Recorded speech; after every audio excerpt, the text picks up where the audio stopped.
행동하는 사람에게 기회가 온다. 반갑습니다. 행동한 대학생 조상욱입니다.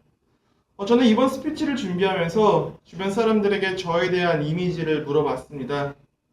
그리고 사람들은 저에게 적극적이다, 활발하다, 그리고 행동한다 등과 같은 답변을 줬는데요. 이처럼 저는 저의 주된 이미지인 적극성에 초점을 맞춰서 자기소개 스피치를 진행해 볼까 합니다. 첫 번째로 저는 일을 할 때 매우 적극적입니다. 지난해 저는 농산물과 관련된 공기업에서 인턴을 했습니다.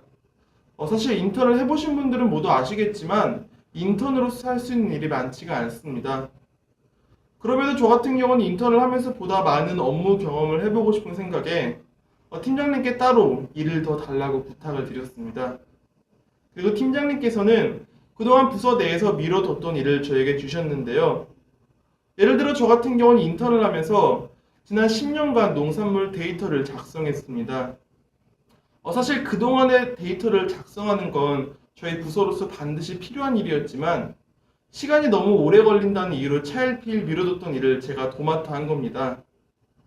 팀장님은 이런 저의 태도를 보고 다른 인턴들 같은 경우는 쉬는 시간이나 아니면은 남는 시간에 보통 자신의 공부를 하면서 시간을 보내는데 조상욱 씨 같은 경우는 일을 더 달라고 한다고 하면서 굉장히 기특해하면서 칭찬해 주셨습니다.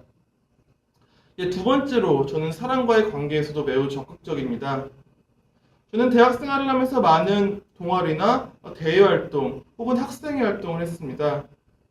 특히 군대에선 분대장을, 동아리에선 회장을, 학생회에선 부회장을 도맡으면서 사람들에게 먼저 다가가고 주도적으로 관계 맺는 방법에 대해서 배웠습니다.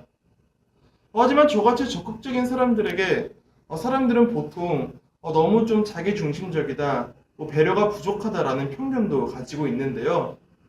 하지만 저 같은 경우 적극적인 성격과는 별개로 항상 타인을 배려하려는 특징을 가지고 있습니다. 실제 개인의 소통 스타일을 알아볼 수 있는 FFS 분석에 따르면 저 같은 경우는 수용성 인자가 압도적으로 높게 나타났습니다.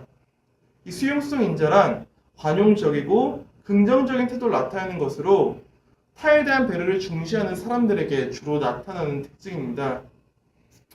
이와 같이 저는 적극적으로 사람들과 관계 맺는데 능통할 뿐 아니라 사람들을 배려하는 특성까지도 가지고 있습니다. 이상 저는 적극성이라는 컨셉으로 저에 대한 스피치를 했습니다. 저는 서론에서 말씀드린 바와 같이 행동하는 사람에게 기회가 온다라는 말을 제 좌우명으로 가지고 있습니다. 그리고 행동하는 사람에겐 반드시 보상이 따를 거라는 믿음도 가지고 있는데요.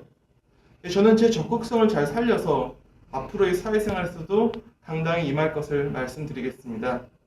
감사합니다.